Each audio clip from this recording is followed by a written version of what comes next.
నమస్తే TET special క్లాస్కు స్వాగతం. ఈరోజు టెట్లో చైల్డ్ డెవలప్మెంట్ గురించి తెలుసుకుందాం. చైల్డ్ డెవలప్మెంట్లో అభ్యాసనం 2 నిన్న అభ్యాసనం 1 గురించి తెలుసుకున్నాం. ఈరోజు అభ్యాసనం 2 గురించి తెలుసుకుందాం. మనతో సీనియర్ ఫ్యాకల్టీ ఆర్ వెంకటరమణ గారు మనతో ఉన్నారు. నిన్నటి క్లాస్లో అభ్యాసన లక్షణాలు, రకాలు, అలాగే థారండైక్ సిద్ధాంతం గురించి నిన్న తెలుసుకున్నాం. ఈరోజు పావ్లోవ్ సిద్ధాంతం గురించి తెలుసుకుందాం. సార్ నమస్తే సార్. నమస్తే సార్. నిన్న ఆల్రెడీ అభ్యాసన లక్షణాలు, రకాలు, థారండైక్ సిద్ధాంతం గురించి మనము తెలుసుకున్నాం సార్. పావ్లోవ్ సిద్ధాంతం గురించి వివరించండి సార్ ఈరోజు. Okay sir. లెర్నింగ్ అంటే అభ్యసనం అని నిన్నటి క్లాసులో మనం నేర్చుకోవడం జరిగింది. అదేవిధంగా థారండైక్ సిద్ధాంతం, దీంట్లో అభ్యసనంలో ఉన్న సిద్ధాంతాల్లో నెక్స్ట్ సిద్ధాంతం థారండైక్, తర్వాత పావ్లోవ్ సిద్ధాంతం. పావ్లోవ్ సిద్ధాంతాన్ని ఎగ్జామినేషన్ పాయింట్ ఆఫ్ వ్యూలో ఎలా అడుగుతాడు అంటే, మామూలుగా శాస్త్రవేత్త ఇచ్చి ఈ సిద్ధాంతం ఎవరు ప్రతిపాదించారు, మ్యాచ్ ద ఫాలోయింగ్లో అడుగుతాడు. ఈరోజు పావ్లోవ్ సిద్ధాంతాన్ని శాస్త్రీయ నిబంధన సిద్ధాంతం అని అంటాం. మరి పావ్లోవ్ అనే అతను రష్యా దేశానికి చెందిన జంతు శరీర ధర్మ శాస్త్రవేత్త అయిన. మరి ఇతను ఏం చేశాడంటే జంతువుల మీద చాలా రకాల ప్రయోగాలు చేశాడు. చాలా రకాల ప్రయోగాలు చేసి ఈ ప్రయోగాల్ని సైకాలజీకి, మన యొక్క చైల్డ్ డెవలప్మెంట్కి అన్వయించి, అంటే దాంట్లో అప్లికేషన్ చేసి ఈ సిద్ధాంతాన్ని రూపొందించడం జరిగింది. దీన్నే కార్యసాధక నిబంధన సిద్ధాంతం అంటాం. ఎగ్జామినేషన్ పాయింట్ ఆఫ్ వ్యూలో చాలా ఇంపార్టెంట్. పావ్లోవ్ సిద్ధాంతం ఏ సిద్ధాంతం అంటాడు, కార్యసాధక ఇక్కడ నిబంధన సిద్ధాంతం. అదేవిధంగా ఏ దేశానికి చెందిన అతను, తర్వాత రష్యా దేశానికి చెందిన అతను. నెక్స్ట్ అదేవిధంగా ఇతడు జంతువుల యొక్క జీర్ణక్రియలు, అంటే మనకు జనరల్గా తెలుసు డైజెషన్ మీద విస్తృతమైన పరిశోధనలు చేశాడు. పరిశోధన చేసి వర్క్ ఆఫ్ డైజెస్టివ్ గ్లాండ్స్ అనే ఒక గ్రంథాన్ని రాశాడు. ఈ గ్రంథం మన యొక్క సైకాలజీకి అప్లై చేయడం జరిగింది. అదేవిధంగా శాస్త్రీయ నిబంధన సిద్ధాంతంలో ఇతనికి, అంటే పావ్లోవ్కి 1904 డిసెంబర్ 10వ తారీఖు రోజు శరీర ధర్మశాస్త్రంలో నోబెల్ బహుమతి వచ్చింది. ఇక్కడ గుర్తుంచుకోవాల్సిన అంశం ఏంటంటే, నోబెల్ బహుమతులు ప్రతి సంవత్సరం ఇస్తూ ఉంటారు. అది ఏ తేదీన ఇస్తారని కూడా ఒక్కోసారి అడగవచ్చు. డిసెంబర్ 10. మరి డిసెంబర్ 10 ఇచ్చినప్పుడు 1904లో పావ్లోవ్కి ఈ యొక్క శరీర ధర్మశాస్త్రంలో నోబెల్ బహుమతి లభించింది. అదేవిధంగా ఇతడికి నిబంధన సిద్ధాంతం, అంటే ఇతడు నిబంధన సిద్ధాంతాలు తెలియజేయడం జరిగింది. అదేవిధంగా నిబంధన అంటే ఏంది ఒకసారి చూద్దాం. ఏదైనా ఒక ఉద్దీపనకు సహజ సిద్ధంగా కానీ లేదా స్వభావ సిద్ధంగా కానీ ఒక ప్రతిస్పందన రాబట్టడమే ఇక్కడ నిబంధన అంటాం. నిబంధన అంటే ఫర్ ఎగ్జాంపుల్ మనం జనరల్గా చూసినప్పుడు వాస్తవ ప్రపంచంలో జరిగే అంశాలకు వాటిని కాకుండా దానికి కొంచెం అప్లికేషన్ చేసుకుంటూ ఇవ్వాలి. దీనికి ఒక ఎగ్జాంపుల్ తోటి మనం చూడొచ్చు. ఫర్ ఎగ్జాంపుల్ కుక్కను మనం అందరం ఇంటి దగ్గర చూస్తూనే ఉంటాం. ఈ కుక్క ఏం చేస్తుందంటే జనరల్గా ఆహారం చూడగానే లాలాజల్లని స్రవిస్తుంది. అదేంటిది సహజం. అదేవిధంగా మనం కూడా చూడండి, ఏవైనా చింతకాయలు పుల్లటివి కనిపించాయి అనుకోండి, చింతపండు అయినా మామిడికాయలైనా, అవి కనిపించగానే మన నోట్లో లాలాజలం ఊరుతుంది. అదేంటిదంటే సహజం, సహజ ఉద్దీపన అంటాం. ఈ సహజ ఉద్దీపన. అదేవిధంగా కుక్కకి గంట కట్టితే ఒక శబ్దం చేశామనుకోండి, ఒక బెల్ కొట్టాం. బెల్ కొట్టిన తర్వాత లాలాజలం వచ్చిందనుకోండి, దాన్ని ఏమంటామంటే నిబంధన అంటాం. మామూలుగా ఆహారాన్ని చూడగానే లాలాజలం ఊరాలి. మనం కూడా మామిడికాయను చూసినా చింతకాయను చూసినా వెంటనే లాలాజలం మన నోట్లో వస్తుంది. అదేంటిది సహజ ఉద్దీపన. మరి అట్లా కాకుండా ఆహారం చూయించం ఇక్కడ, అంటే చింతపండు మామిడికాయలు లాంటివి చూయించకుండా మామూలుగా ఒక బెల్ పెట్టి బెల్ కొడతాం. బెల్ కొట్టిన తర్వాత మన నోట్లో నుంచి లాలాజలం వచ్చిన, ఇక్కడ కుక్క నోట్లో నుంచి లాలాజలం వచ్చింది, దీన్ని ఏమంటామంటే నిబంధన అంటాం. అదేవిధంగా నిర్వచనం ఒకసారి చూద్దాం. ఏదైనా ఒక ఉద్దీపనానికి లేదా ప్రతిస్పందనకు లేదా పరిస్థితికి అంతకుముందు కానటువంటి ప్రతిస్పందనను వెలికి తీయడమే ఇక నిబంధన. జనరల్గా డెఫినేషన్స్ అభ్యర్థులు ఏం చేయాలి అంటే మొత్తం బట్టిన అవసరం లేదు. ఆ డెఫినేషన్లో ఇంపార్టెంట్ చూసుకొని ఎవరిచ్చారు, ఫర్ ఎగ్జాంపుల్ డెఫినేషన్స్ని ఎవరిచ్చారనేది టెట్ ఎగ్జామినేషన్ పాయింట్ ఆఫ్ వ్యూలో, డిఎస్సి ఎగ్జామినేషన్ పాయింట్ ఆఫ్ వ్యూలో మనకి ఇంపార్టెంట్.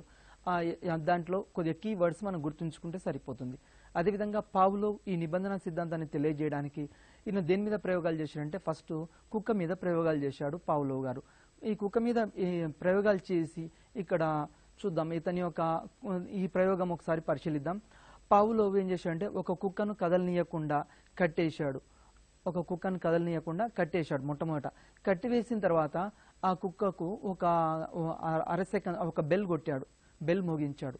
ఫస్ట్ కుక్కని మామూలుగా ఒక గొలుసుతోటి కట్టేశాడు. గొలుసుతోటి కట్టేసిన తర్వాత ఒక అరసెకండ్ బెల్ మోగింది. బెల్ మోగిన తర్వాత అరసెకండ్ తర్వాత ఆహారాన్ని అందించాడు. ఈ విధంగా అంటే కుక్కను కట్టేయడం జరిగింది. కుక్కను కట్టేసిన తర్వాత బెల్ కొడతారు. బెల్ కొట్టిన ఒక సెకండ్కి అర సెకండ్ లోపు దానికి ఆహారం ఇవ్వడం, అంటే ఇక్కడ బిస్కెట్స్ ఇవ్వడమైనా లేకుంటే పాలు ఇవ్వడమైనా దానికి సంబంధించిన ఆహారాన్ని ఇక్కడ అందజేశారు. ఈ విధంగా పదే పదే ఇక్కడ చేస్తూ పోయాడు. ఈ పదే పదే చేస్తూ పోతే ఏమవుతుందంటే ఇట్లా చేయడం వల్ల ఫస్ట్ ఆహారం చూసిన తర్వాత మాత్రమే కుక్క లాలాజలం వచ్చింది. కానీ ఈ విధంగా పదే పదే చేస్తూ పోతే గంట శబ్దం, గంట కొట్టగానే, బెల్ కొట్టగానే నోట్ల నుంచి లాలాజలం వచ్చింది కుక్క నోట్ల నుంచి. దీన్ని ఇక్కడ ఏమంటామంటే నిబంధన అంటాం.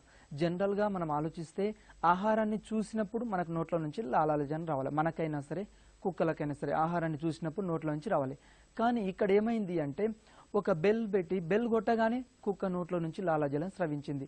దీన్ని ఏమంటామంటే నిబంధన అంటాం. దీన్ని నిబంధన, కండిషన్ అంటాం. మరి దీంట్లో 3 దశలు కలవు. ఈ నిబంధన సిద్ధాంతంలో, పావులో చెప్పిన ఈ సిద్ధాంతంలో 3 దశలు గలవు. పై ప్రయోగంలో ఉద్దీపనలకి ప్రతిస్పందనలకు గల మారు పేర్లు చూద్దాం. Examination point of view important ఏంటంటే ఉద్దీపనలు ఉంటాయి. అంటే ఉద్దీపన అంటే ఇక్కడ ఏంది, ఆహారము. ప్రతిస్పందన అంటే లాలాజలం బయటికి రావడం. ఈ రెండింటికి మారు పేర్లు ఉన్నాయి. ఇది ఎగ్జామినేషన్ పాయింట్ ఆఫ్ వ్యూలో మనకు అడుగుతూ ఉంటాడు. ఏ విధంగా అడుగుతా అంటే ఆహారం ఉంది, ఈ ఆహారం ఏంది సహజ ఉద్దీపన లేకుంటే నిర్నిబంధిత ఉద్దీపన. దీన్ని అన్కండిషన్డ్ స్టిమ్యులేషన్ అని చెప్తాం. అంటే ఆహారం అనేది సహజ ఉద్దీపన. జనరల్గా ఎవరికైనా సరే ఆహారం చూడగానే లాలాజలం వస్తుంది.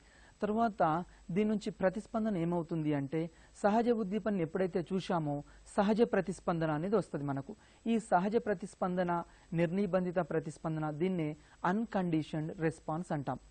ఈ ఎగ్జామినేషన్ పాయింట్ ఆఫ్ వ్యూలో వెరీ వెరీ ఇంపార్టెంట్. ఏం చేస్తారంటే ఆహారం ఇస్తాడు, ఉద్దీపన అడగొచ్చు, ప్రతిస్పందన అడగొచ్చు. ఫర్ ఎగ్జాంపుల్ ఆహారం ఇచ్చి ఇక్కడ ఉద్దీపన ఏంటిది అని అడుగుతాడు. ఇది ఆహారం అనేది సహజ ఉద్దీపన, అన్కండిషన్ ఇక్కడ స్టిమ్యులేషన్. అదేవిధంగా ఆహారం అనేది అన్కండిషన్ రెస్పాన్స్. నెక్స్ట్ అదేవిధంగా రెండవది గంట. ఫస్ట్ ఆహారం చూయించాము కుక్కకి చూస్తే అక్కడ లాలాజలం వచ్చింది. తర్వాత గంట అనేది ఇక్కడ ఏంది అంటే అసహజ ఉద్దీపన లేకుంటే నిబంధిత ఉద్దీపన. దాన్ని కండిషన్ స్టిమ్యులేషన్ అంటాం. ఎగ్జామినేషన్ పాయింట్ ఆఫ్ వ్యూలో ఇక్కడ ఇది గుర్తుంచుకోవాలి. గంట అని ఇస్తాడు, అక్కడ కింద ఆప్షన్ ఏ సహజ ఉద్దీపన, ఆప్షన్ బి అసహజ ఉద్దీపన, ఆప్షన్ సి పై 2, ఆప్షన్ డి ఏది కాదని ఇస్తాడు. మనం ఇక్కడ ఆహారం అనేది ఏంటిది సహజ ఉద్దీపన. ఒకవేళ గంట అని ఇచ్చాడు అనుకోండి అసహజ ఉద్దీపన. ఎగ్జామినేషన్ పాయింట్ ఆఫ్ వ్యూలో ఈ విధంగా అడుగుతుంటాడు. అదేవిధంగా గంటను మోగించినప్పుడు ఇక్కడ అసహజ ఉద్దీపన అయింది. దీని తర్వాత దీనికి ఇది ఉద్దీపన. మరి రెస్పాన్స్ ఏంది అంటే సంబంధిత ప్రతిస్పందన. గంటను మోగియగానే దాని నోట్ల నుంచి లాలాజలం వచ్చింది. ఇది కండిషన్ రెస్పాన్స్. ఇది ఎగ్జామినేషన్ పాయింట్ ఆఫ్ వ్యూలో అభ్యర్థులు గుర్తుంచుకోవాలి. నెక్స్ట్ దీనికి సంబంధించి దశలు అని చెప్పాం మనం. ఫస్ట్ స్టేజిలో కుక్కని ఏం చేశాము అక్కడ చూపించడం జరిగింది. ఈ కుక్కకి ఆహారం చూపించడము అనేది మొదటి దశ ఆహారం చూసింది. ఆహారం చూసిన తర్వాత దాని నోట్లో నుంచి లాలాజలం వస్తుంది. సెకండ్ స్టేజిలో ఏం చేస్తామంటే బెల్ మోగుంది. బెల్ మోగగానే కుక్క నోట్లో నుంచి లాలాజలం రాదు. ఎందుకు, దానికి అక్కడ నిబంధన అది మనం ఇంకా దానికి అన్వయించుకోలేదు, కుక్క అన్వయించుకోలేదు. అది సెకండ్ స్టేజ్లో.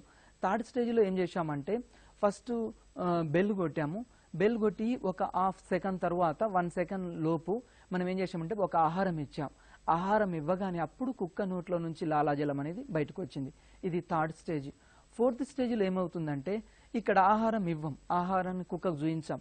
ఫస్టే బెల్ కొడతాం. ఇది కండిషన్ స్టిమ్యులేషన్ అంటాం. ఫస్టే బెల్ కొడతాం. బెల్ కొట్టగానే కుక్క నోట్లో నుంచి ఏమైంది లాలాజలం అనేది వచ్చింది. ఇది కండిషన్ రెస్పాన్స్. ఈ విధంగా 4 దశలు ఉన్నాయి. ఈ ప్రయోగంలోని దశలు ఒకసారి చూద్దాం. ఎగ్జామినేషన్ పాయింట్ ఆఫ్ వ్యూలో అడుగుతాడు. మొదటి దశ నిబంధనకు ముందు ఏమైంది ఆహారం ఇస్తాం. ఆహారం చూడగానే లాలాజలం స్రవించింది. దీన్నే కండిషన్ స్టిమ్యులేషన్. ఆహారం అనేది అన్కండిషన్ స్టిమ్యులేషన్. తర్వాత లాలాజలం అనేది అన్కండిషన్ రెస్పాన్స్. ఇది మొదటి దశ. తర్వాత రెండవ దశ నిబంధనకు ముందు, ఇది కూడా గంట ప్లస్ ఆహారం.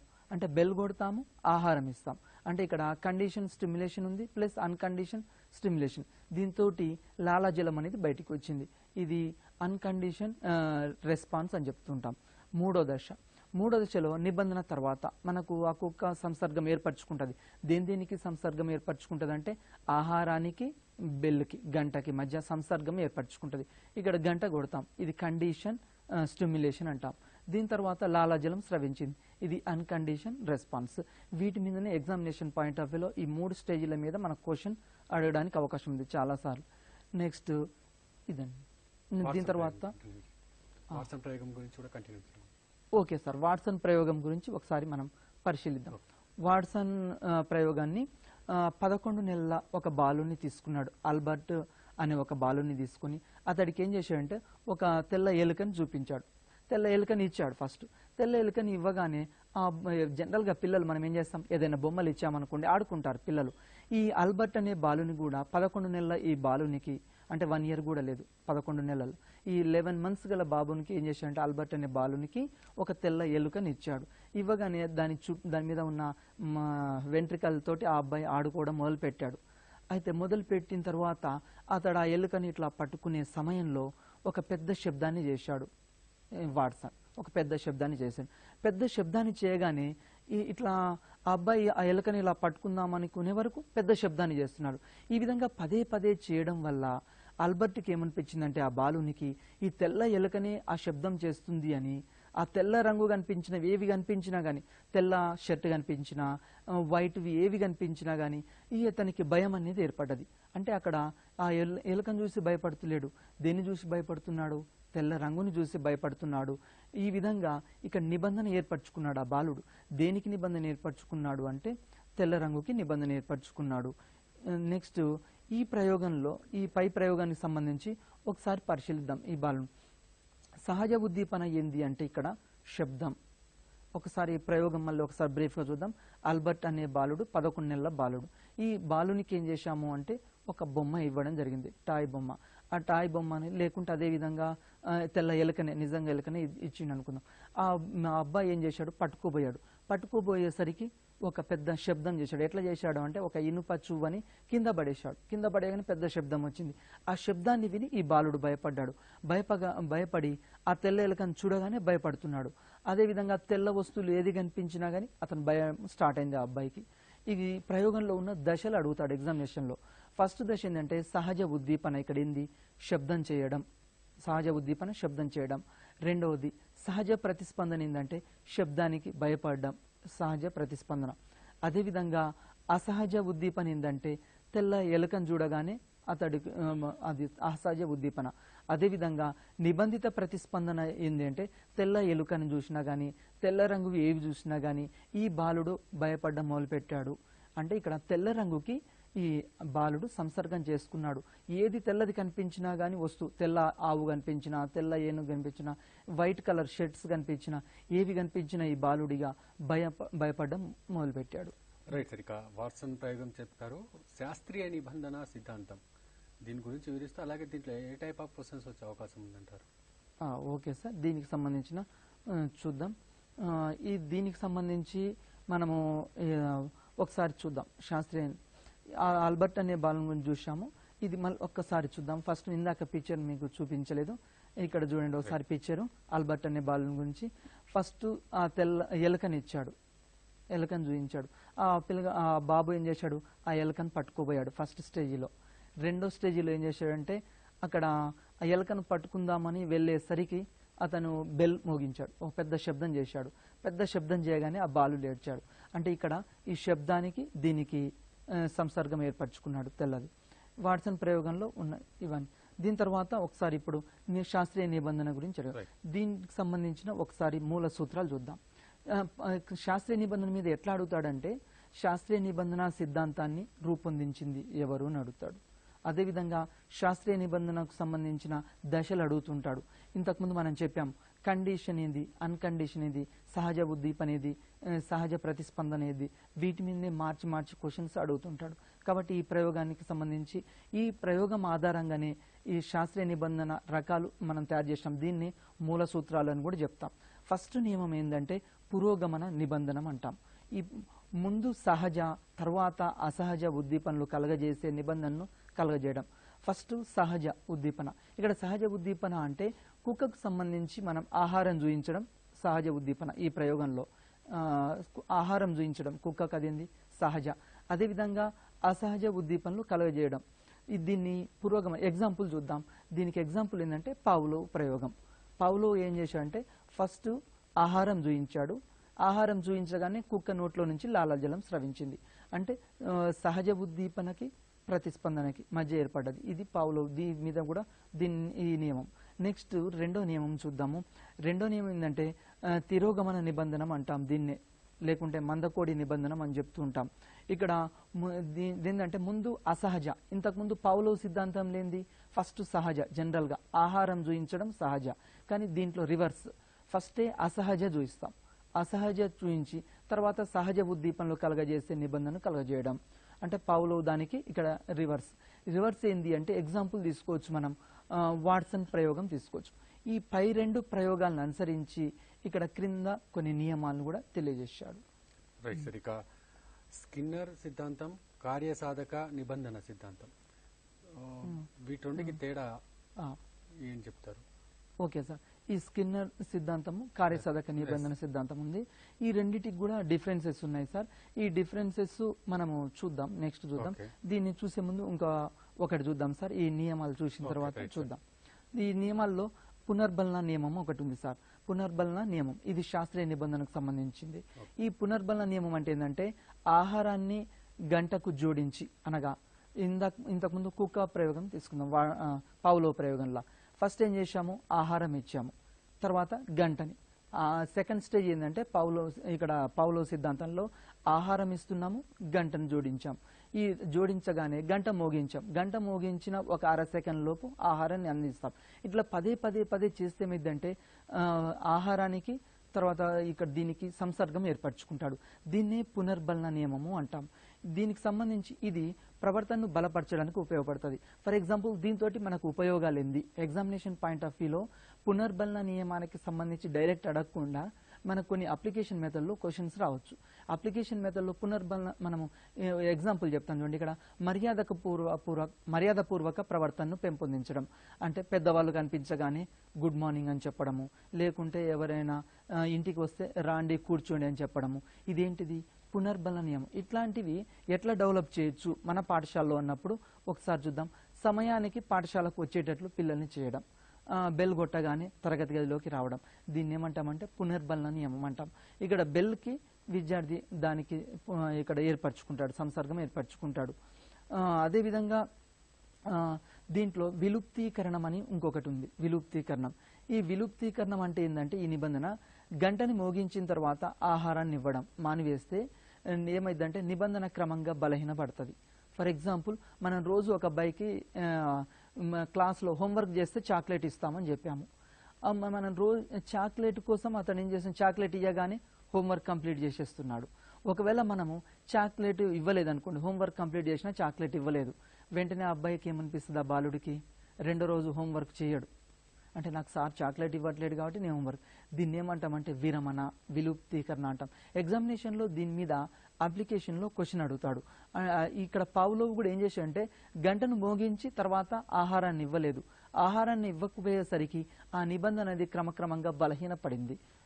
దీనికి సంబంధించి ఇది వ్యక్తి ప్రవర్తనని బలహీనపరచడానికి ఉపయోగించవచ్చు. ఎట్లా అంటే ఫర్ ఎగ్జాంపుల్ చాలా మందికి కొన్ని బ్యాడ్ హ్యాబిట్స్ ఉంటాయి. ఈ బ్యాడ్ హ్యాబిట్లని మనము తొలగించడానికి దీన్ని ఉపయోగిస్తాం. జనరల్గా పెద్దవాళ్ళలో అయితే సిగరెట్స్ అలవాటు ఉందనుకోండి, లేకుంటే డ్రింకింగ్ అలవాటు ఉంది, దాన్ని తొలగించడం కోసం ఈ సూత్రాన్ని అప్లై చేయొచ్చు. అదేవిధంగా పిల్లలకు సంబంధించి ఎట్లా అంటే కొంతమంది నైట్ పూట పిల్లలు మూత్రం పోస్తుంటారు, పక్కలో మనం చూస్తుంటాం, పక్క దడుపుతుంటారు. అదేవిధంగా కొద్దిమంది చిన్న పిల్లలు ఏం చేస్తారు, గోర్లు కొరుకుతూ ఉంటారు, అదేవిధంగా వేళ్ళు చీకుతుంటారు, నోట్ల వేలు వేసుకొని చీకుతుంటారు. మరి ఇట్లాంటి అలవాటుని తగ్గించాలి అంటే ఈ సూత్రం అనేది ఉపయోగపడుతుంది. ఎగ్జామినేషన్ పాయింట్ ఆఫ్ వ్యూలో దీన్ని అడుగుతాడు. ఏమంటాడంటే ఫర్ ఎగ్జాంపుల్ గోళ్ళు కొరుకుతున్నాడు, అది మాన్పించాలి, ఇక్కడ ఏ సూత్రం ఉపయోగపడుతుంది అంటాడు, విరమణ లేకుంటే విలుప్తీకరణ. ఈ విధంగా మనం గుర్తుంచుకోవాల్సిన అంశం ఇది. ఎగ్జామినేషన్లో అప్లికేషన్లో అడుగుతాడు. అంటే ఇక్కడ అర్థం ఏంటి అంటే ఒక చాక్లెట్ ఇవ్వకుండా ఆపేస్తే, అంటే ఉద్దీపన ఇవ్వకుండా ఆపివేస్తే ఆటోమేటిక్గా ప్రతిస్పందన రాదు. దీన్నే విలుప్తీకరణం అని చెప్తుంటాం. నెక్స్ట్ అదేవిధంగా ఆయత్న సిద్ధ స్వాస్థ్యం, ఇది శాస్త్రీయ నిబంధన సిద్ధాంతం కిందకే వస్తుంది. ఇవన్నీ శాస్త్రీయ నిబంధన సిద్ధాంతాలు సార్. ఈ శాస్త్రీయ నిబంధన సిద్ధాంతం ఆధారంగా ఈ సూత్రాలు వచ్చాయి సార్. ఈ పావ్లోవ్ కుక్క ప్రయోగం మీద నుంచి ఈ సిద్ధాంతాలన్నీ వచ్చాయి, ఈ నియమం. దీంట్లో చాలాసార్లు ఇది ఇంపార్టెంట్ సిద్ధాంతం, ఇది చాలాసార్లు అడిగాడు టెట్లో, డిఎస్సిలో, లాస్ట్ టైం కూడా అడిగాడు ఈ ఆయత్న సిద్ధ స్వాస్థ్యం మీద. ఎట్లా అంటే విరమణ జరిగిన తర్వాత అనగా నిబంధన ఆగిపోయిన తర్వాత ఒక్కోసారి కుక్కకు గంట శబ్దం చేశామనుకోండి, వెంటనే ఆ గంట శబ్దం విని కుక్క లాలాజలాన్ని స్రవిస్తుంది. ఈ విధంగా ఉదాహరణకి మనకి ఎగ్జాంపుల్ తీసుకుందాం.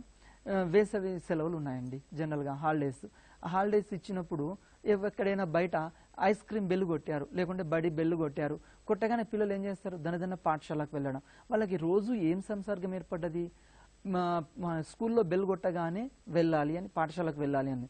కానీ హాలిడే రోజు కూడా ఒకవేళ బెల్ కొడితే పాఠశాలకు వెళ్తాడు. దీన్ని ఈ విధంగా.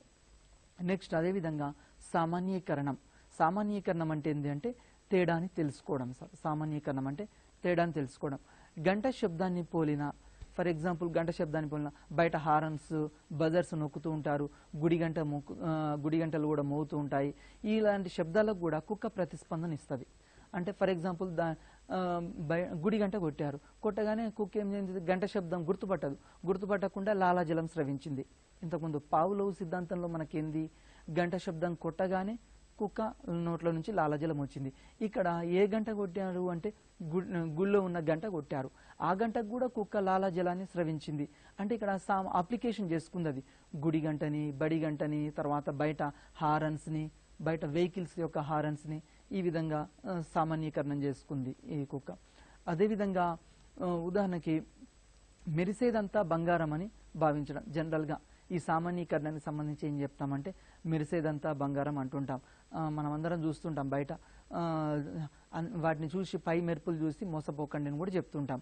గుడి గంట శబ్దం విని, బడి గంట శబ్దం విని పాఠశాలకు వెళ్ళడం, ఇట్లాంటివి. నెక్స్ట్ ఇక్కడ గుర్తుంచుకోవాల్సిన అంశం ఏంటంటే ఉద్దీపనల మధ్య ఉండే సామాన్యీకరణం. అంటే ఇక్కడ ఆల్బర్ట్ అనే బాలుడు ఏం చేశాడంటే తెల్ల ఎలుకతో పాటు తెల్ల రంగున్న అన్నిటికీ భయపడడం మొదలుపెట్టాడు. దీన్నే సామాన్యీకరణం అంటాం. ఈ విధంగా సామాన్యీకరణం చెప్తాం. తర్వాత విచక్షణ. ఇంకొకటి విచక్షణ అంటే తేడా తెలుసుకోవడం. ఫర్ ఎగ్జాంపుల్ శాకాహార జీవులు, మాంసాహార జీవులు, ఈ రెండింటికి మధ్య తేడా తెలుసుకోవడం. ఇక్కడ ఒకసారి చూద్దాం. ఒక గంట శబ్దం పోలిన అనేక శబ్దాలకి కేవలం గంట శబ్దానికి మాత్రమే కుక్క లాలాజలాన్ని స్రవించడం. ఇందాకటి దానికి ఇది వ్యతిరేకం. ఇందాకనేమో గడి గంట కొట్టినా, బడి గంట కొట్టినా, ఏ గంట కొట్టినా కుక్క లాలాజలాన్ని స్రవించింది. కానీ ఇక్కడ బాగా ప్రాక్టీస్ చేయించిన తర్వాత కుక్క ఏం చేసిందంటే ఏ బెల్ అయితే కొట్టాలో ఆ బెల్లుకు మాత్రమే ఇది ప్రతిస్పందనని ఇవ్వడం మొదలుపెట్టింది.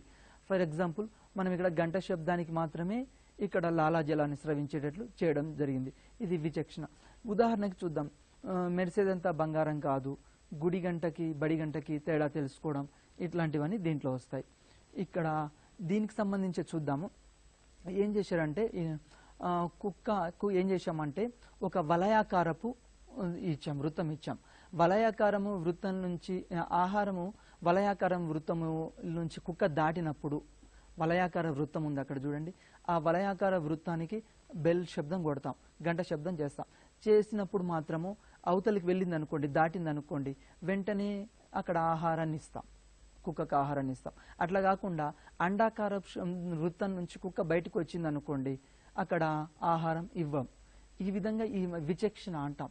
ఇక్కడ అంటే దేనికి మధ్య, వృత్తాకారానికి అండాకారానికి ఈ రెండిటికి మధ్య ఇక్కడ కుక్క ఏం చేస్తుందంటే తేడాని గమనిస్తుంది. ఈ విధంగా పావులో కూడా వలయాకారపు రింగుని చూపించి ఆహారాన్ని ఇవ్వడము, అండాకారపు రింగుని చూపించి ఆహారాన్ని ఇవ్వకపోవడం చేశాడు. అంటే విచక్షణకు రెండింటిని గుర్తుపట్టలేదా? మనం కూడా పిల్లలకి ఏం చేస్తుంటామంటే వివిధ రకాల హోంవర్క్లు ఇస్తూ ఉంటాం.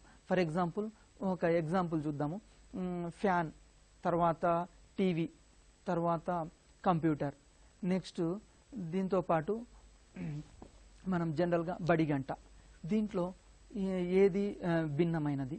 మామూలుగా మిగతా విద్యార్థి ఇక్కడ వివిధ రకాలుగా ఆలోచిస్తాడు. ఇలాంటప్పుడు అంటే అక్కడ అసలు ఏ వస్తువులకు సంబంధించినవని వివిధ రకాలుగా ఒక్కో విద్యార్థి చెప్పొచ్చు, సార్ మిగతావన్నిటికీ కరెంట్ అవసరము, ఈ బడి గంటకు కరెంట్ అవసరం లేదు.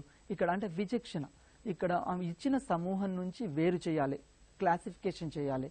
ఈ విధంగా క్లాసిఫికేషన్ అంటే ఇక్కడ కుక్క, ఇక్కడ పావ్లోవ్ ఏం చేశాడంటే వలయాకారపు రింగు నుంచి మాత్రం వెళ్ళినప్పుడు మాత్రమే ఆహారాన్ని ఇవ్వడం చేశాడు. అండాకారపు వలయం నుంచి బయటికి వస్తే ఆహారాన్ని ఇవ్వలేదు. ఈ విధంగా ప్రయోగం చేశాడు. ఇదే పదే పదే చేయడం వల్ల ఇక్కడ ఏం చేసిందంటే రింగుల మధ్య అది తేడాని కనుగొన్నది. అదేవిధంగా ఇంకొకటి ఉన్నత క్రమ నిబంధన అంటాం. ఉన్నత క్రమ నిబంధన అంటే పావ్లోవ్ ఏం చేశాడంటే గంటను మోగించిన అర సెకండ్ లోపల ఆహారాన్ని ఇచ్చే ఏర్పాటు చేశాడు. ఈ విధంగా ఇలా పదే పదే చేస్తుంటే గంట శబ్దానికి లాలాజలానికి ఏమైంది, ఇది మొదటి క్రమ నిబంధన అంటాం. లాలాజలం స్రవించింది. ఫస్ట్ బెల్ కొట్టాడు, ఆహారం చూయించాడు, బెల్ కొట్టాడు, ఆహారం చూయించాడు, లాలాజలం స్రవిస్తుంది. ఇది మొదటి క్రమ నిబంధన, ఫస్ట్ స్టేజ్ అని చెప్తాం. ఇక్కడ కూడా చూడొచ్చు మనం. దీంట్లో ఫస్ట్ బెల్ కొట్టాడు, ఆహారం ఇచ్చాడు. నెక్స్ట్ దాంట్లో సహజ ఉద్దీపన ఆహారము, తర్వాత అసహజ ఉద్దీపన గంట. ఎగ్జామినేషన్ పాయింట్ ఆఫ్ వ్యూలో మనం అడగవచ్చు, ఇక్కడ సహజ ఉద్దీపన ఏది, ఆహారం, అసహజ ఉద్దీపన ఏది, గంట. నెక్స్ట్ అదేవిధంగా తర్వాత పావ్లోవ్ ఏం చేశాడంటే కుక్కకి ఇప్పుడు బెల్ కొట్టగానే కుక్క ఏం చేస్తుంది, లాలాజలం స్రవిస్తుంది. కానీ అతను ఏం చేసింటే అట్లా కాకుండా ఫస్ట్ దీపం వెలిగించాడు, తర్వాత బెల్ కొట్టాడు, ఆహారం ఇచ్చాడు. ఈ విధంగా ఇట్లా కంటిన్యూ ప్రాసెస్లో చేశాడు. చేస్తూ పోతుంటే కుక్క ఏం చేసిందంటే ఫస్ట్ దీపం వెలిగియగానే లాలాజలం రాలేదు. ఇట్లా పదే పదే చేసిన తర్వాత దీపం వెలిగగానే లాస్ట్కి ఏమైంది, నోట్ల నుంచి లాలాజలం వచ్చింది.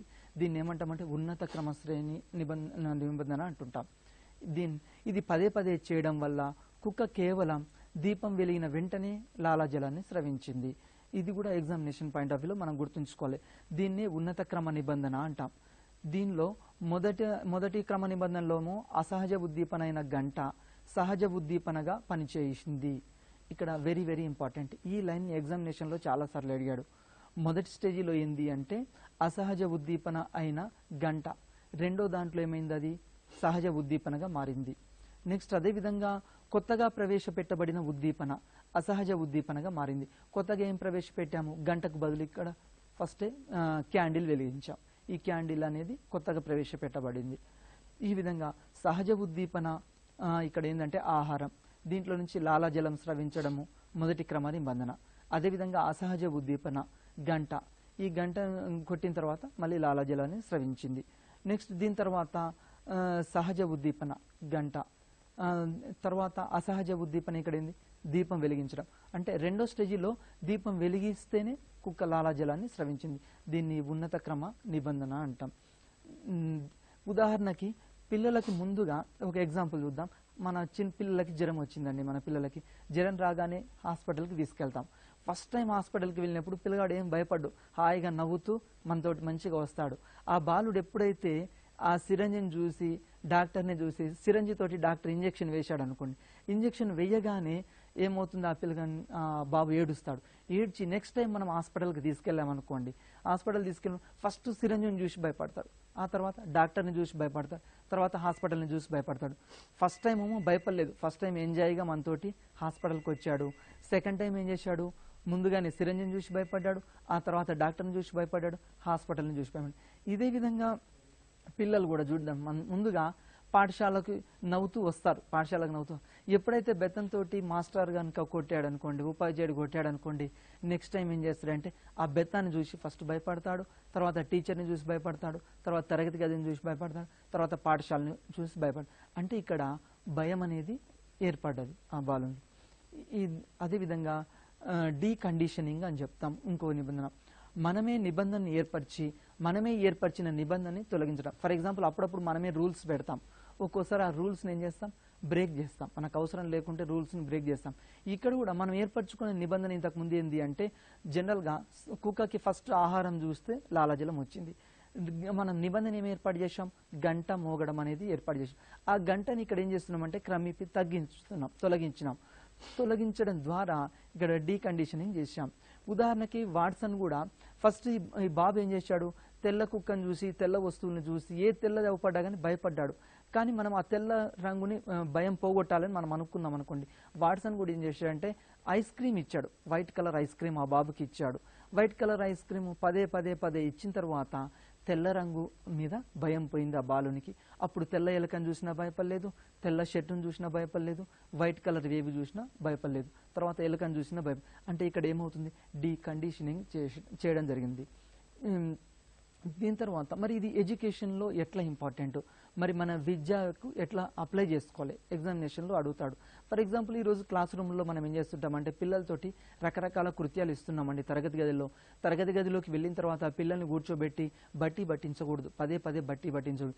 ఈ నిబంధన ద్వారా మనం ఏం తెలుసుకుంటున్నామంటే బృందగానము, అప్పుడప్పుడు మనము ఇప్పుడు ఫర్ ఎగ్జాంపుల్ మనందరికీ తెలుసు బతుకమ్మలు ఆడడము, బృంద నృత్యాలు చేస్తుంటాము, ఒకేసారి గుంపులో ఫర్ ఎగ్జాంపుల్ ప్రేయర్ చేస్తుంటాం, ప్రేయర్లో అయినా లేకుంటే సైనికులు చేసే మార్చిలో అయినా మనం చూస్తుంటాం, పెరేడ్లో అయినా ఇట్లాంటి కొన్ని క్రీడల్లో అయినా సంకేతాల ద్వారా అందరూ ఒకే విధంగా ప్రవర్తించేటట్లు చేస్తాం.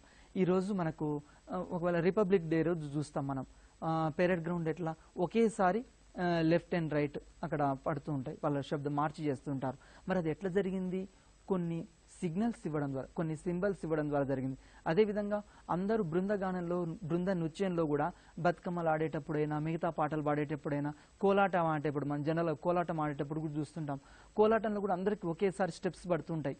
అది ఏ విధంగా సాధ్యమవుతుంది అంటే ఈ నిబంధనలు పావులో యొక్క నిబంధనలు తీసుకోవడం జరిగింది. నెక్స్ట్ అదేవిధంగా మర్యాదపూర్వకమైన ప్రవర్తన పెంపొందించాలి తరగతి గదిలో. మరి డిసిప్లిన్ పిల్లల్లో పెంపొందించాలనుకోండి ఈ పావులోవ్ నిబంధనల్ని అప్లై చేస్తుంటాం. ఫర్ ఎగ్జాంపుల్ టైంకి స్కూల్కి రావడం, పిల్లలు అంటే లేట్గా రాకుండా ఉండడం చూడడము.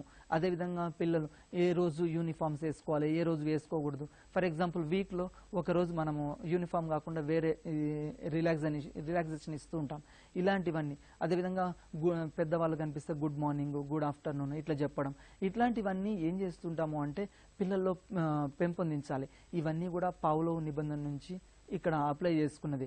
అదేవిధంగా జై హింద్ అనగానే మనం అందరం ఏం చేస్తాం, జనగణమన పాడతాం, జై హింద్ అనగానే సెల్యూట్ కొడుతుంటాం. ఇవి కూడా మనకు పావులోవ్ నిబంధనకు సంబంధించినవి.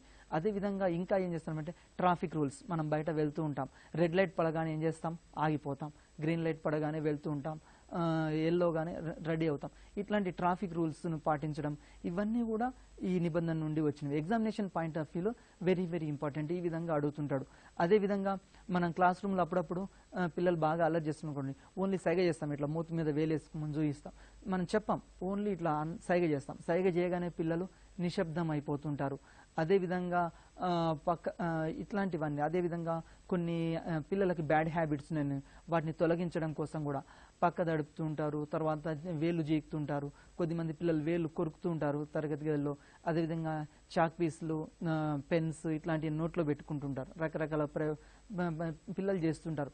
వీటన్నిటిని తొలగించడం కోసం కూడా ఈ నిబంధనలు మనకు ఉపయోగపడుతున్నాయి. ఈ విధంగా పిల్లల్లో అనవసరమైన భయాలు తొలగించడం కోసం ఈ విధంగా చేస్తూ ఉంటాము. దీనికి సంబంధించిన ఈ విధంగా సార్ నేను అడిగిన క్వశ్చన్ స్కిన్నర్ అండ్ కార్యసాధక నిబంధన తేడాల గురించి చెప్పండి. ఓకే సార్, ఇక్కడ స్కిన్నర్ కార్యసాధక నిబంధనకు సంబంధించిన తేడాలు ఒకసారి మనం పరిశీలిద్దాం. దీనికి సంబంధించి మనకు బిఎఫ్ స్కిన్నర్ అంటాం. బిఎఫ్ అంటే ఫెడరిక్ స్కిన్నర్ ఇతడు. అయితే జనరల్గా స్కిన్నరు ఒక్కోసారి ఎగ్జామినేషన్లో అడుగుతాడు ఏ దేశస్థుడు అని అడుగుతుంటాడు. ఏ దేశస్థుడు అంటే అమెరికా దేశస్థుడు బిఎఫ్ స్కిన్నర్. అయితే క్వశ్చన్ ఎట్లా అడుగుతాడంటే ఎగ్జామినేషన్ పాయింట్ ఆఫ్ వ్యూలో కార్యసాధక నిబంధన సిద్ధాంతాన్ని రూపొందించింది ఎవరు అంటాడు, అంటే ఇక్కడ స్కిన్నర్. నెక్స్ట్ ఇంకో క్వశ్చన్ కూడా దీని మీద ఫ్రేమ్ కావచ్చు, స్కిన్నర్ ఏ దేశానికి చెందిన వ్యక్తి అంటాడు, అమెరికా. చాలాసార్లు అడిగాడు ఈ విధంగా. నెక్స్ట్ అదేవిధంగా ఇతడు పావులోవ్ సిద్ధాంతాన్ని ఫస్ట్ ఈ స్కిన్నర్ అయితే అతను బాగా గ్రంథాలు చదివే అలవాటు బాగా ఉంది ఇతనికి. ఫస్ట్ ఇతను సైకాలజీ కాదు, మనోవిజ్ఞాన శాస్త్రం చదువుకోలేదు. ఇతడు పావులోవ్ సిద్ధాంతాలు, తర్వాత వాట్సన్ పుస్తకాలు, వాళ్ళు రాసిన గ్రంథాలు ఇవన్నీ బాగా చదివి ఇతను అట్రాక్ట్ అయ్యాడు, సైకాలజీ పట్ల అట్రాక్ట్ అయ్యాడు. అంటే పావులోవ్ ఇతనికి ఆదర్శవంతం. అదేవిధంగా వాట్సన్ పుస్తకాలు బాగా చదివాడు, రీడింగ్ హ్యాబిట్ బాగా ఉంది. వీటిని చూసి ఇతడు కూడా సైకాలజీ చేయాలనే ఉద్దేశంతో హార్వర్డ్ యూనివర్సిటీలో చేరి సైకాలజీని కంప్లీట్ చేసుకుని పిహెచ్డి ఆ యూనివర్సిటీ నుంచి ఇతడు పొందడం జరిగింది. బిఎఫ్ స్కిన్నర్ జనరల్గా ఇక్కడ ఏమడుగుతాడంటే బిఎఫ్ స్కిన్నరు ఎవరికి ప్రభావితుడైనాడు అంటాడు. ఎవరికి ప్రభావితుడు, ఇక్కడ పావులోవ్కి తర్వాత వాట్సన్కి ఇద్దరికి ప్రభావితుడయ్యాడు. ఫస్ట్ ఇతడు సైకాలజిస్ట్ కాదు, మామూలుగా ఇతడు వాళ్ళ పుస్తకాలు చదివి తర్వాత పిహెచ్డి చేయడం జరిగింది. ఇతడు ఒక కార్యాన్ని లక్ష్యాన్ని సాధించడం కోసమే అభ్యసనం జరుగుతుందని ఇతడి అభిప్రాయం. ఇతడి అభిప్రాయం ప్రకారం అభ్యసనం ఎందుకు జరుగుతుంది, మనందరికీ అభ్యసనం ఎందుకు జరుగుతుంది అంటే ఏదైనా ఒక లక్ష్యం ఉన్నప్పుడు మాత్రమే అభ్యసనం జరుగుతుంది. ఫర్ ఎగ్జాంపుల్ మనకు లక్ష్యం ఏంది, మంచి జాబ్ రావాలి.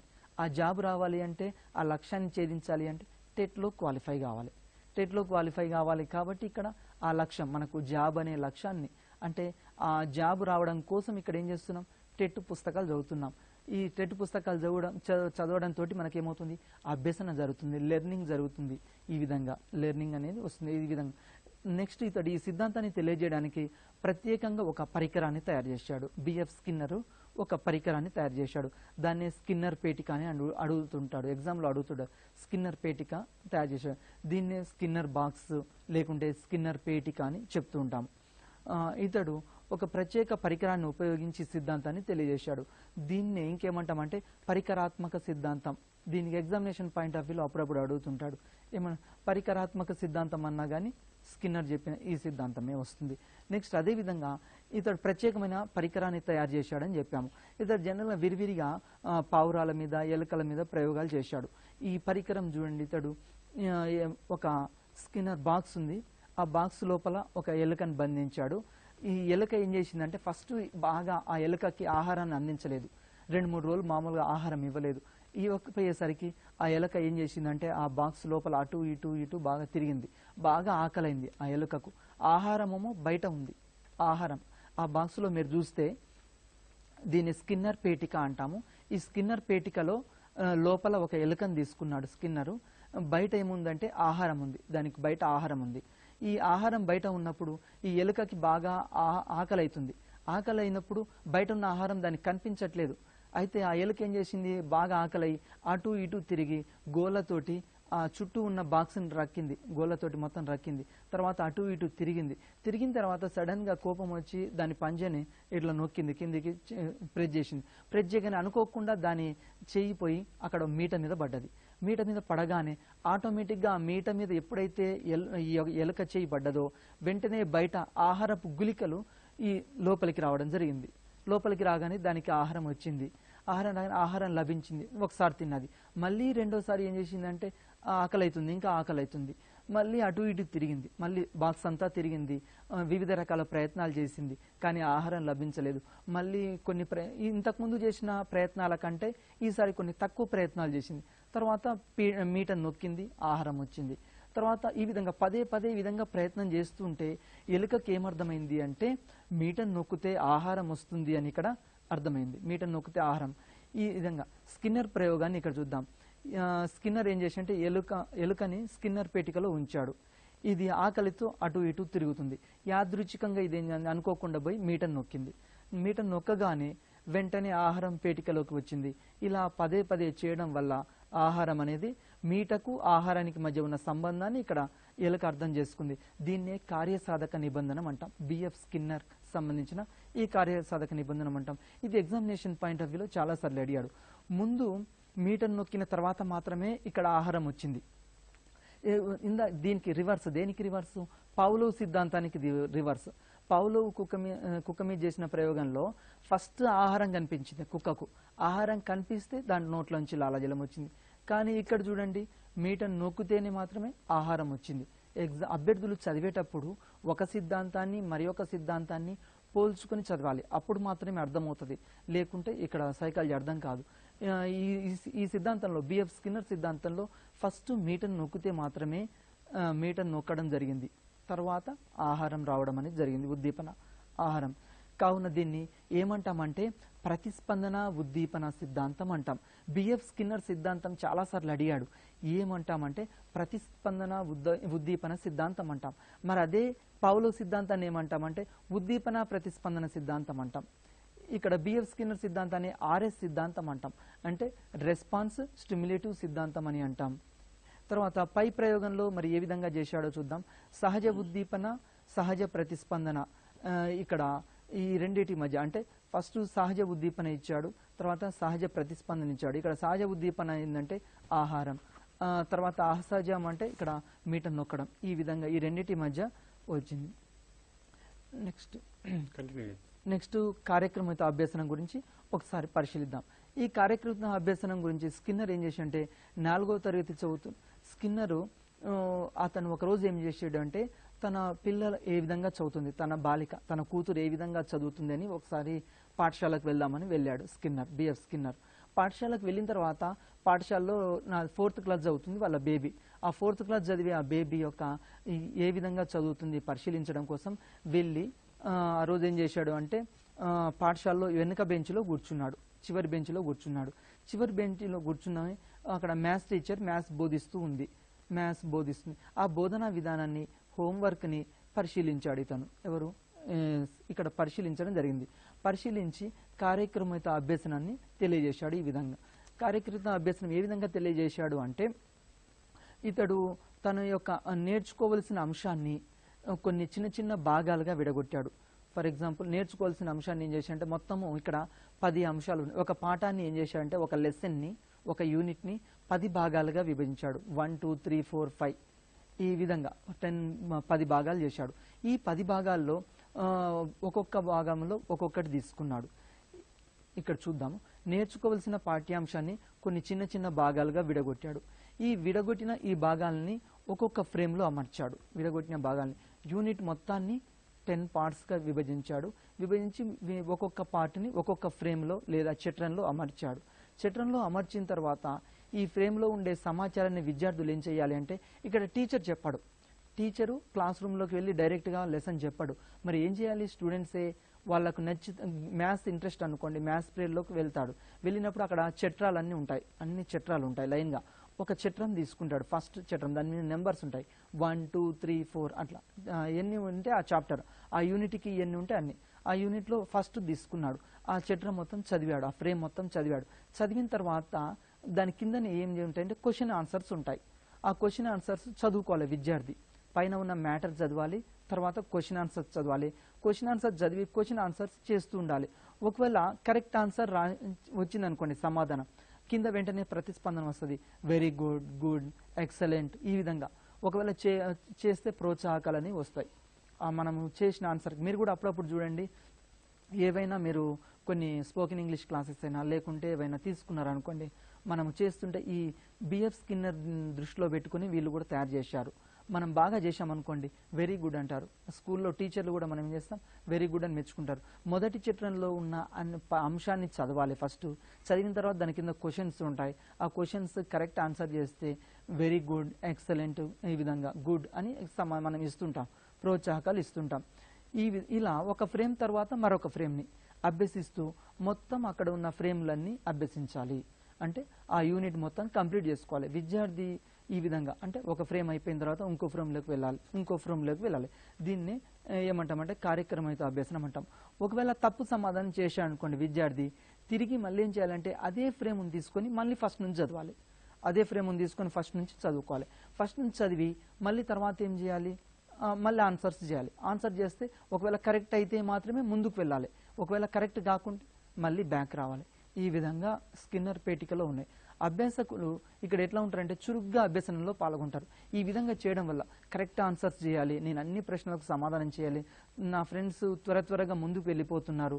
ఫర్ ఎగ్జాంపుల్ ఇద్దరు ఉన్నారనుకోండి క్లాస్లో, ఒక అబ్బాయి చాలా ముందుకు వెళ్ళాడు, ఈ అబ్బాయి వెనుకబడ్డాడు అనుకోండి, వెంటనే ఆలోచిస్తాడు నేను కూడా ముందుకు పోవాలి, అందుకోవాలనే ఉద్దేశంతో. ఇక్కడ ఏమవుతుంది అంటే బిఎఫ్ స్కిన్నర్ యొక్క ప్రయోగంలో స్వీయ అభ్యసనం జరుగుతుంది. ఎవరికి వాళ్ళే చదువుతారు, ఎవరికి వాళ్ళే బాగా చదువుతుంటారు, స్వీయ అభ్యసనం జరుగుతుంది. నెక్స్ట్ ఎవరికి వారు అభ్యసన వేగంతో ముందుకు వెళ్ళొచ్చు. ఫర్ ఎగ్జాంపుల్ జనరల్గా మన క్లాస్ రూమ్లో ఎట్లా జరుగుతుంది అంటే క్లాస్ రూమ్లో ఉపాధ్యాయుడు అందరికీ ఒకే యూనిట్ బోధిస్తాడు. బోధించినప్పుడు కొద్దిమంది పిల్లలు వేగాన్ని అందుకుంటారు, కొద్దిమంది పిల్లలు వేగాన్ని అందుకోలేకుండా కానీ సార్ ఏం చేస్తాడు, నెక్స్ట్ లెసన్కి వెళ్ళిపోతాడు. కానీ ఈ కార్యక్రమిత అభ్యసనంలో బిఎఫ్ స్కిన్నర్ రూపొందించిన దీంట్లో మాత్రం ఆ విధంగా కాదు. మనం ఫాస్ట్ ఉన్న విద్యార్థి త్వరగా ఫ్రేమ్లన్నీ కంప్లీట్ చేసుకుని ముందుకు వెళ్ళిపోతాడు. ఎవరైతే స్లోగా ఉన్నారో వాళ్ళు అక్కడే ఉండిపోతారు. ఇది వైయక్తిక భేదాలకు అనుగుణంగా ఇవి తయారు చేయబడ్డది. వైయక్తిక భేదాలను గుర్తించవచ్చు పిల్లల లోపల, ఇండివిజువల్ డిఫరెన్సెస్ని మనం ఐడెంటిఫై చేయవచ్చు. ఫాస్ట్గా ఉన్న వాళ్ళు ముందుకు వెళ్ళిపోతారు, స్లో లెర్నర్స్ కొద్దిగా వెనుక ఉంటారు. వెంటనే మనం ఏం చేస్తుంటామంటే వాళ్ళు కరెక్ట్ చేశారా, తప్పు చేశారా, రాంగ్ చేశారా ఇక్కడ చెప్తుంటాం కాబట్టి పరిపుష్టి ఇస్తాము. వాళ్ళ యొక్క రిజల్ట్ని కూడా వెంటనే ఇస్తాం. ఒకవేళ బాగా చేశారనుకోండి, ఆ విద్యార్థి ఏం చేస్తాడు, నేను బాగా చేసినా కాబట్టి వాళ్ళ లోపల ఆత్మవిశ్వాసం పెరుగుతుంది, లోపల సెల్ఫ్ కాన్ఫిడెన్స్ డెవలప్ అవుతుంది. ఉపాధ్యాయులు కూడా ఇక్కడ ఏం చేస్తారంటే సహకారం అందిస్తూ ఉంటారు. ఉపాధ్యాయుల యొక్క సహకారం తక్కువ ఉంటుంది, విద్యార్థుల యొక్క సహకారమే ఎక్కువ ఉంటుంది. ఇది జనరల్గా మనం ఇప్పుడు ప్రజెంట్ మన విద్యా విధానం కూడా ఈ విధంగానే ఉంది.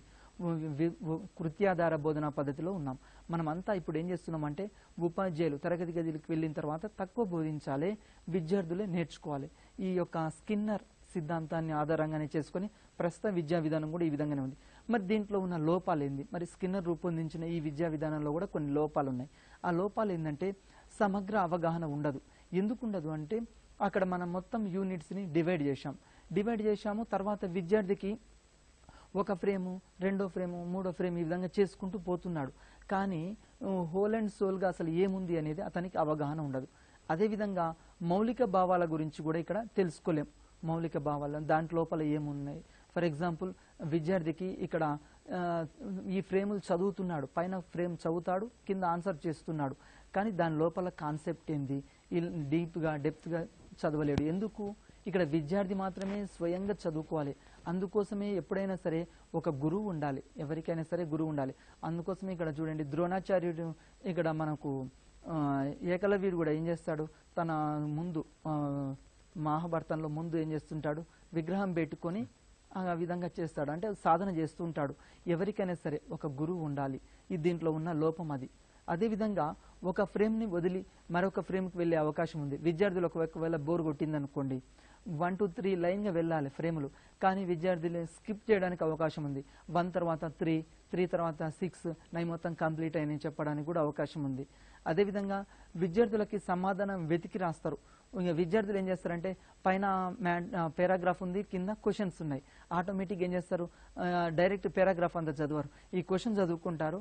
ఆ పారాగ్రాఫ్లో ఆన్సర్ ఎక్కడుందో కరెక్ట్గా అంతవరకే చదువుతాడు, మొత్తం చదవడు. ఇది కూడా దీంట్లో ఉన్న లోపాలు. తర్వాత ఈ కార్యక్రమత అభ్యసనంలో తారండైక్లోని ఫలిత నియమం ఇమిడి ఉంది.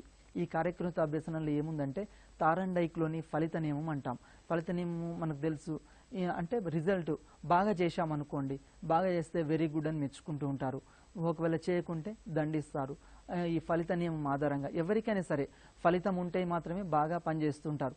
అంతెందుకు, జాబ్లో మనకు ఎక్కువ శాలరీస్ వస్తున్నాయంటే ఏం చేస్తారు, ఒక జాబ్ నుంచి ఇంకో జాబ్కి షిఫ్ట్ అవుతుంటారు, ఒక ఉద్యోగం నుంచి మరొక ఉద్యోగాన్ని మారుతుంటారు. అదేవిధంగా మనము టెట్ క్వాలిఫై అయ్యాము, టెట్ క్వాలిఫై కాగానే క్వాలిఫై అయితే ఏం చేస్తాం, వెంటనే డిఎస్సి ప్రిపేర్ అవుదాం. డిఎస్సి వచ్చిందనుకోండి, వెంటనే మళ్ళీ గ్రూప్స్ రాస్తారు, తర్వాత సివిల్స్ రాస్తారు. అంటే ఒక విజయం మరో విజయానికి ఇక్కడ నాంది అవుతుంది. ఈ విధంగా ఈ కార్యక్రమిత అభ్యసనంలో ఎగ్జామినేషన్ పాయింట్ ఆఫ్ వ్యూలో ఏమడుగుతాడంటే, కార్యక్రమిత అభ్యసనంలో తారండైక్ ఏ నియమం ఇమిడి ఉంది అని అడుగుతాడు. ఏ నియమం అంటే ఫలిత నియమం. ఇది చాలాసార్లు ఎగ్జామ్లో అడిగాడు, ఫలిత నియమం ఇమిడి ఉంది. తర్వాత 1926 సంవత్సరంలో ఓహియో యూనివర్సిటీ ప్రొఫెసర్ ఎస్ఎల్ ప్రెస్సీ ఏం చేశాడంటే గణన సూచికలు తయారు చేశాడు. ఇతడు కూడా అంటే ఇంతకుముందు బిఎఫ్ స్కిన్నర్ తయారు చేశాడని మనం చెప్పాం. బిఎఫ్ స్కిన్నర్ లాగానే ఇతడు కూడా ఎస్ఎల్ ప్రెస్సీ కూడా గణన సూచికల్ని తయారు చేశాడు. తర్వాత వీటిని ప్రస్తుతం బోధనా యంత్రాలుగా ఉపయోగిస్తున్నాం. ఈ ఎస్ఎల్ ప్రెస్సీ తయారు చేసిన ఈ వీటిని ప్రస్తుతం మనం ఏం చేస్తున్నామంటే బోధనా యంత్రాలుగా ఉపయోగిస్తున్నాం. ఫర్ ఎగ్జాంపుల్ ఇప్పుడు చూడండి, డిజిటల్ క్లాస్ రూమ్స్ అని చెప్తున్నాం మనం. డిజిటల్ క్లాస్ రూమ్స్ దేని బేస్ చేసుకుంటున్నాం, వీళ్ళు రూపొందించిన వీటిని బేస్ చేసుకుని ఇక్కడ చెప్తున్నాం. కావున బోధన యంత్రాలని ప్రవేశపెట్టడంలో ఎస్ఎల్ ప్రెస్సీ అభివృద్ధి పరిచాడు. మరి దీని ఎస్ఎల్ ప్రెస్సీ ప్రవేశపెడితే అభివృద్ధి పరిచింది మాత్రం స్కిన్నర్ ఇక్కడ డెవలప్ చేశాడు. బోధన యంత్రాన్ని ప్రవేశపెట్టిందేమో ఎస్ఎల్ ప్రెస్సీ, దీన్ని డెవలప్ చేసింది మాత్రం స్కిన్నర్. చాలాసార్లు ఎగ్జామినేషన్లో ఈ క్వశ్చన్ కూడా అడిగాడు. అదేవిధంగా తరగతి గదిలో ఇచ్చే పునర్బలనాల మీద స్కిన్నర్ ఏం చేశాడంటే తరగతి గదిలో పిల్లలు ఇచ్చే ప్రతిస్పందనల మీద కింది రకాలుగా పునర్బలనాల్ని తెలియజేశాడు. ఆ పునర్బలనాలు ఏందో ఒకసారి చూద్దాం. ఒకటి నిరంతర పునర్బలన నియమం అంటాం. నిరంతర పునర్బలన నియమం అంటే అభ్యాసకుడు అభ్యాసంలో ఇచ్చే ప్రతిస్పందనకు పునర్బలనం ఇవ్వడం. అంటే ఫర్ ఎగ్జాంపుల్ రైట్ ఆన్సర్ చెప్తే వెరీ గుడ్, రాంగ్ ఆన్సర్ చెప్తే ఇంకా బాగా చదవాలి. ఈ విధంగా ఇక్కడ ఏం చేస్తున్నాం, పునర్బలనాన్ని ఇస్తున్నాం. ఉపాధ్యాయుడు ఇక్కడ ఏం చేస్తున్నాం అంటే తరగతిలో పిల్లలకి ఇచ్చే ప్రతి సమాధానానికి ఇక్కడ పునర్బలనం ఇవ్వాలి, అంటే రెస్పాన్స్ ఇవ్వాలి. ఫర్ ఎగ్జాంపుల్ అప్పుడప్పుడు పిల్లలు మనం హోంవర్క్ ఇస్తాం, వాళ్ళు చేసుకుని వస్తారు, లేకుంటే అప్పుడప్పుడు కొన్ని క్వశ్చన్స్ అడుగుతారు పిల్లలు. మనం అడిగినప్పుడు మనం రెస్పాన్స్ ఇవ్వాలి. రెస్పాన్స్ ఇస్తే వాళ్ళు ఏం చేస్తారు, ఇప్పుడు మనం సార్ బాగా చూస్తున్నాడు, నా హోంవర్క్ బాగా చూశాడు. అదేవిధంగా ఒక ప్రాజెక్ట్ వర్క్ ఇచ్చాం, ప్రాజెక్ట్ వర్క్ ఇచ్చిన తర్వాత కొన్ని రోజుల తర్వాత ఒక 5-6 days తర్వాత ఆ ప్రాజెక్ట్ ఎంతవరకు వచ్చింది పిల్లల్ని వాకప్ చేయాలి. వాకప్ చేసి వాళ్ళని తెలుసుకొని ఈ విధంగా కాదు, ఈ విధంగా చెయ్యి, ఫలానా బుక్స్ చదువు, లేకుంటే ఇక్కడ దొరుకుతుంది. ఈ విధంగా వాళ్ళని ఏం చేయాలి, ఇక్కడ ఎంకరేజ్మెంట్ చేయాలి. ఈ విధంగా ఎంకరేజ్మెంట్ చేస్తే సరిపోతుంది. నెక్స్ట్ అదేవిధంగా రెండోది ఏంటంటే స్థిర నిష్పత్తి పునర్బలన నియమం అంటాం. అంటే ఏంటంటే అభ్యాసకుడు నిర్ణీత సంఖ్యలో ఇచ్చిన ప్రతిస్పందనలకు గాను పునర్బలనం ఇవ్వడం. ఇక్కడ ఇది ఎగ్జాంపుల్ చూద్దాము. సుమ అనే ఇక్కడ బాలుడికి ఒక ప్రశ్నావళి ఇచ్చి దానిలోని పై 3 ప్రశ్నలు సమాధానాలకు గాను పునర్బలనం ఇవ్వడం. ఫర్ ఎగ్జాంపుల్ ఇక్కడ క్వశ్చనేర్ ఇస్తాం. క్వశ్చనేర్ ఇచ్చిన తర్వాత కొన్ని క్వశ్చన్స్ అయిపోయిన తర్వాత విద్యార్థుల్ని ఆపి మళ్ళీ దాన్ని రివ్యూ చేసుకోవడం.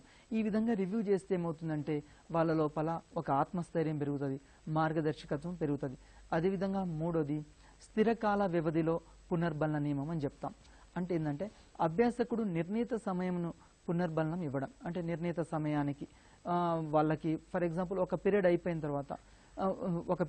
తర్వాత ఏం చేయాలి అంటే వాళ్ళకి నిర్ణీత కాల వ్యవధిలో పునర్బలనాలు ఇస్తూ ఉండాలి.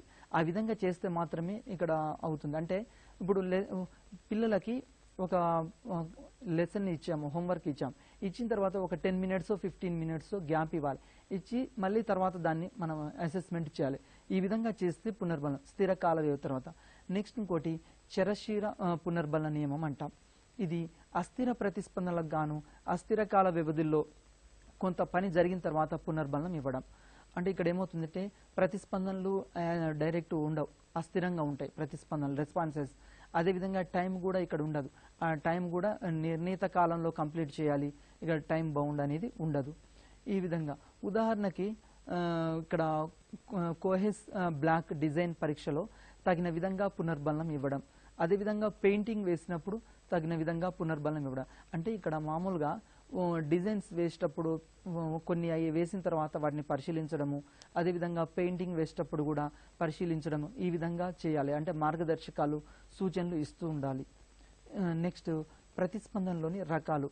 ఈ స్కిన్నర్ ప్రతి జీవిలో కొన్ని రకాల ప్రతిస్పందనలు ఉంటాయి. ఇతడు 2 రకాల ప్రతిస్పందనలు ఉంటాయని తెలియజేశాడు. ప్రతి జీవిలో ఎవరి అయినా సరే, మానవుడైనా కావచ్చు, ఎవరిలో అయినా కావచ్చు, 2 రకాల ప్రతిస్పందనలు ఉంటాయని. మొట్టమొదటిది ఏంటంటే రాబట్టాల్సిన ప్రతిస్పందనలు. దీన్ని ఎగ్జామినేషన్ పాయింట్ ఆఫ్ వ్యూ ఏంటంటే దీన్ని నిర్గమాలు అంటాము, నిరర్గమాలు అంటాం. అంటే వీటిలో ఒక ఉద్దీపన ఉపయోగించి ప్రతిస్పందన రాబట్టడం జరుగుతుంది. దీనిలో బాహ్య ప్రేరణ ఉంటుంది. అంటే బయట నుంచి ప్రేరణ ఉంటుంది. బయట నుంచి ప్రేరణ అంటే ఇంతకుముందు మనము పావులో ప్రయోగంలో బయట నుంచి ఏమి ఇచ్చాము, ఆహారం చూయించాం. ఆహారం చూయించగానే కుక్క ఏం చేసింది, లాలాజలం స్రవించింది. ఇట్లా బాహ్య ప్రేరణ ఇస్తూ ఉండాలి. పిల్లలకి ప్రేరణ ఇచ్చినప్పుడు మాత్రమే మనం ప్రతిస్పందన రాబట్టవచ్చు.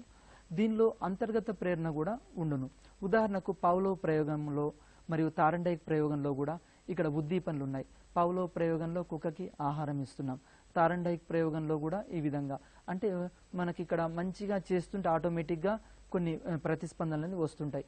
రెండవది బయటికి వదిలినప్పుడు ప్రతిస్పందనలు, ఇక్కడ బయటికి వదిలివేయబడిన ప్రతిస్పందనలు అంటాం. దీన్నే ఉద్గమాలు అని కూడా అంటుంటారు. దీనికి సంబంధించి దీన్నే బాహ్య ప్రవర్తన ఉండును. ఉదాహరణకి స్కిన్నర్ ప్రయోగంలో ఏం చేశాం మనము, ఫస్ట్ ప్రతిస్పందన ఇచ్చాం, మీట నొక్కింది. అది మీట నొక్కిన తర్వాత మాత్రమే ఆహారం వచ్చింది. ఈ విధంగా ఇక్కడ బాహ్య ప్రవర్తన అని చెప్తాం. బాహ్య ప్రతిస్పందనలు ఉంటాయి దీనికి సంబంధించి. రైట్ సార్, మనము పావ్లోవ్ సిద్ధాంతం గురించి తెలుసుకున్నాం, స్కిన్నర్ సిద్ధాంతం గురించి తెలుసుకున్నాం. వీటి రెండింటి మధ్య తేడా కూడా చెప్పండి సార్. ఓకే సార్, దీంట్లో ఈ రెండింటి మధ్యలో తేడాలు మనకు చూద్దాం ఒకసారి. ఈ రెండింటి మధ్యలో తేడాలు పరిశీలిద్దాం. Pavlov, Skinner examination point of వ్యూలో చాలా ఇంపార్టెంట్. ఈ రెండింటి మధ్యన చాలాసార్లు క్వశ్చన్ అడతారు. పావ్లోవ్ సిద్ధాంతం అనేది ఎస్ టైప్ అంటాం. ఎస్ టైప్ అంటే ఏంటంటే స్టిమ్యులేటివ్ నిబంధన, దీన్నే తెలుగులో ఉద్దీపన నిబంధన అంటాం. చాలాసార్లు అడిగాడు టెట్లో. తర్వాత డిఎస్సిలో. స్కిన్నర్ అంటే రెస్పాన్స్ టైప్ అంటాం. అంటే ఇక్కడ ప్రతిస్పందన అని చెప్తుంటాం. అదేవిధంగా రెండోది, అండ్ మనం ఇక్కడ చెప్పే ప్రతి పాయింట్ కూడా ఎగ్జామినేషన్లో ఇంతకుముందు అడిగినవి. తర్వాత ఉద్దీపనకి ప్రముఖ పాత్ర ఉంటుంది. పావ్లోవ్ సిద్ధాంతంలో దేనికి ప్రముఖ పాత్ర ఉంటుంది? ఉద్దీపనకు. ఉద్దీపన అంటే పావ్లోవ్లో కుక్కకి ఇక్కడ ఆహారం ఇవ్వడం అనే ఒక ఉద్దీపన ఇచ్చాడు. ఈ ఉద్దీపనకే ఇక్కడ ప్రయారిటీ ఇచ్చాడు. మరి స్కిన్నర్ దాంట్లో ఆ విధంగా కాదు.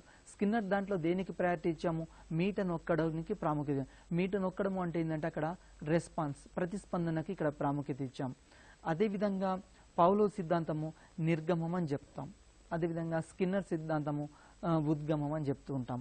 నెక్స్ట్, పావ్లోవ్ సిద్ధాంతంలో జీవి నిష్క్రియాత్మకంగా ఉంటుంది. నిష్క్రియాత్మకంగా అంటే మనం తరగతి గదిలో పిల్లలు కూడా మనం ఎప్పుడు ఏం చేస్తుంటాము అంటే మనము క్రియాత్మకంగా ఉంటాం ఉపాధ్యాయులు. మరి ఇక్కడ కూడా జీవి కుక్క అనేది నిష్క్రియాత్మకంగా ఉంటుంది. ఇది మాత్రం స్కిన్నర్ దాంట్లో మాత్రం క్రియాత్మకంగా ఉంటుంది. నెక్స్ట్, అదేవిధంగా పావ్లోవ్ సిద్ధాంతం ఉపాధ్యాయ కేంద్రీకృత విద్య. పావ్లోవ్ సిద్ధాంతాన్ని ఉపాధ్యాయ కేంద్రీకృత సిద్ధాంతం అంటాం. అదేవిధంగా స్కిన్నర్ది విద్యార్థి కేంద్రీకృత విద్యా విధానం. ప్రస్తుతము మనకు విద్యార్థి కేంద్రీకృత విద్యా విధానం ఉంది. దానికి ఎగ్జాంపుల్ ఏంటంటే పావ్లోవ్ దానికి ఉపాధ్యాయ కేంద్రీకృత విద్యానికి లెక్చరర్ మెథడ్, ఉపన్యాస పద్ధతి, ఇది ఉన్నత స్థాయిలో అంటే కాలేజీ స్థాయిలో బాగా ఉపయోగపడుతుంది. మరి స్కిన్నర్ది ఏంటంటే విద్యార్థి కేంద్రీకృతం అని చెప్తుంటాం. అంటే ప్రైమరీ స్కూల్లో అయినా తర్వాత హై స్కూల్ లెవెల్లో అయినా ఈ స్కిన్నర్ చెప్పిన దానికి ఎక్కువ ఇంపార్టెంట్, అంటే విద్యార్థి కేంద్రీకృతమైన సిద్ధాంతం. నెక్స్ట్, అదేవిధంగా పావ్లోవ్ అనేది నియత విద్యకు సంబంధించింది. అంటే నియత విద్య, ఇక్కడ విద్య రెండు రకాలుగా ఉంటుంది, నియత విద్య, అనియత విద్య. నియత విద్య అంటే టైం పర్టికులర్గా, అంటే ప్రజెంట్ నడిచే స్కూల్లో మనం 1 to 10th క్లాస్ వరకు రెగ్యులర్గా స్కూల్కి వెళ్తాంగా, దీన్ని నియత విద్య అంటాం. అంటే కంటిన్యూగా జరుగుతుంది, ఇక్కడ టైం టేబుల్ ఉంటుంది, ప్రతిరోజు వెళ్తూ ఉంటాం. అనియత విద్య ఎగ్జాంపుల్ ఏంటంటే అంబేద్కర్ ఓపెన్ యూనివర్సిటీ, తర్వాత డిస్టెన్స్ ఎడ్యుకేషన్ మోడ్లో ఉన్నవన్నీ కూడా. అంబేద్కర్ అయినా కాకతీయ యూనివర్సిటీ డిస్టెన్స్ మోడ్. అనియత విద్య అంటే వాళ్ళ పనులు వాళ్ళు చేసుకుంటూ ఉంటారు, తర్వాత మళ్ళీ నిర్ణీత సమయంలో ఇక్కడ. అంటే స్కిన్నర్ సిద్ధాంతము అనియత విద్యకు సంబంధించింది, పావ్లోవ్ మాత్రం ఇక్కడ నియత విద్యకు సంబంధించింది. నెక్స్ట్, అదేవిధంగా ఉద్దీపనకి ప్రతిస్పందనకు మధ్య ఇక్కడ ఏమవుతుందంటే ఒక ఉద్దీపనకు ప్రతిస్పందన మధ్య రిలేషన్ ఉంటుంది. మరి దాంట్లో అంటే ఫస్ట్ ఏముంటుంది పావ్లోవ్ సిద్ధాంతంలో? ఉద్దీపన ఉంటుంది. ఉద్దీపన తర్వాత ప్రతిస్పందన వస్తుంది. ఉద్దీపన ఇక్కడ ఏంది? ఆహారం ఇవ్వడం. ప్రతిస్పందన లాలాజలం రావడం. అదేవిధంగా స్కిన్నర్ దాంట్లో ఫస్ట్ ప్రతిస్పందన అంటే మీట నొక్కుతుంది, తర్వాత ఆహారం వస్తుంది, ఇది ప్రతిస్పందన. అంటే ఈ రెండింటికి మధ్య తేడాలు ఇవి. చాలాసార్లు ఎగ్జామినేషన్లో మనం ఏం చేయాలంటే అభ్యర్థులు పావ్లోవ్ సిద్ధాంతాన్ని స్కిన్నర్ సిద్ధాంతాన్ని దగ్గర పెట్టుకుని పోల్చుకుంటూ చదవాలి, ఎందుకంటే వీటి మీద చాలాసార్లు బిట్ అడిగాడు. నెక్స్ట్, అదేవిధంగా పావ్లోవ్ సిద్ధాంతం అనేది బాహ్య ప్రేరణపై ఆధారపడి ఉంటుంది. బాహ్య ప్రేరణ అంటే బయట, ఫర్ ఎగ్జాంపుల్ బయట ఏంది? ఆహారం కనిపించింది, ఆహారం కనిపించింది, అది బాహ్య ప్రేరణ. మరి స్కిన్నర్ సిద్ధాంతంలో ఏంటంటే అంతర్గత ప్రేరణ. అంతర్గత ప్రేరణ అంటే ఎలుక ఉంది, ఆ ఎలుకకి స్కిన్నర్ పెట్టికలు వేసినప్పుడు దానికి అంతర్గతంగా ఏమైంది? ఆకలైంది. అంతర్గతంగా దానికి ఆకలైంది. అంతర్గతంగా ఆకలైంది కాబట్టి ఇది అంతర్గత ప్రేరణ అని చెప్తాం. ఈ విధంగా అదేవిధంగా పావ్లోవ్ సిద్ధాంతంలో అంతర్గత ప్రేరణపై ఆధారపడి ఉంటుంది, స్కిన్నర్ అనేది బాహ్య ప్రవర్తన. ఈ విధమైన తేడాలు ఈ రెండింటి మధ్య ఉన్నాయి sir. Right sir, thank you sir. ఈరోజు అభ్యాసనం 2లో పావ్లోవ్ సిద్ధాంతం, స్కిన్నర్ సిద్ధాంతం గురించి తెలుసుకున్నాం sir. Thank you very much. ఇది ఈ రోజు ప్రోగ్రామ్. మరో అంశంలో మళ్ళీ కలుద్దాం. ఒకవేళ ఈ ప్రోగ్రామ్ మిస్ అయిన వాళ్ళు softnet.com వెబ్సైట్లో ఈ ప్రోగ్రామ్ చూడవచ్చు. నమస్కారం.